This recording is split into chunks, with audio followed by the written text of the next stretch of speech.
Oscar Hampton. Eric Byers. This is our leader styling workshop, and one of the things we wanted to do with this is rather than giving you guys some like cookie cutter footwork or something like that, we wanted to give you some things that will set you up that you can build on in your dance, that's with your structure and everything that is going to set you up for success for later.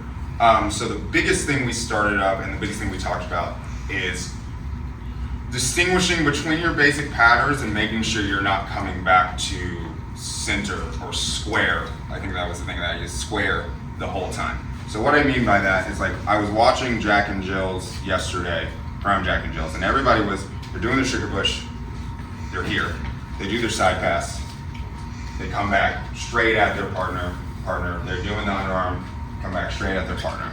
We're doing a lot of work, okay? You guys are gonna realize that that's gonna be way more work than you need to, rather than if I'm doing something like a sugar push and then I'm gonna do a side pass next, boom, I'm gonna set myself up at the end of my sugar push here to set up the fact that my side pass is going there next. So then I'm gonna do my side pass here, because I'm already on that side of the slot, boom, and I'm gonna set myself up for my next thing, the underarm or whip. That's what we use for both of those, so either of those. So the big thing with those things was, we talked about body positioning and your angles, okay? So again, square, it takes this much, right?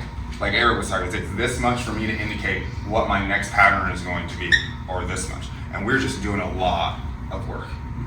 Yeah. The other thing that we talked about was like angling, how we get into those patterns. So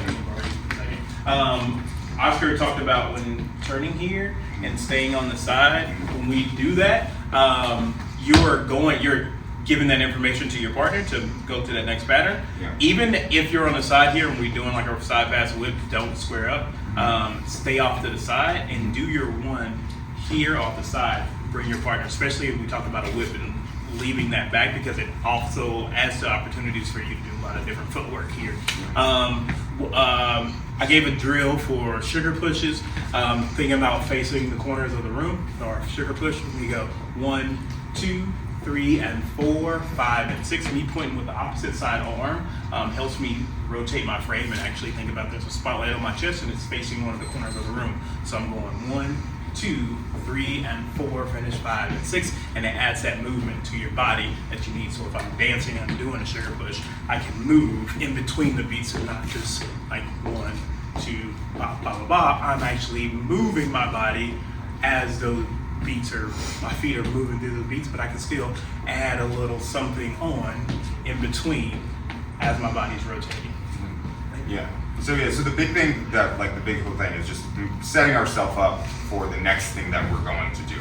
I think when you were talking about dancing slow, everything has a prep before, which I didn't say, but I want to say this. Everything has a prep before. So when Eric was doing the thing where he slowed me down, right?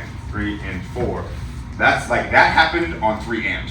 When he set me to go there, he's prepping me for that to stop and then moving me over.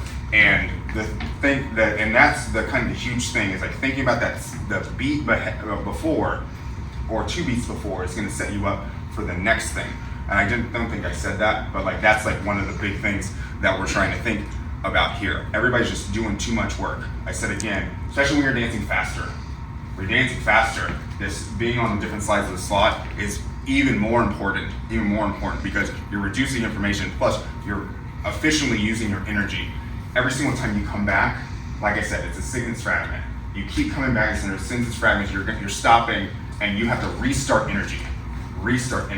I'm trying as much as possible to continue the energy that started at the beginning of like one phrase, and kind of continue that through to the end of that phrase, rather than starting at 6 counts, next 6 counts, next 6 counts, next 6 counts. Does that make sense? Mm-hmm. I know we talked about other things than that. Yeah, we talked about a lot. Find this. We'll tell you. Yeah. We're available for private lessons.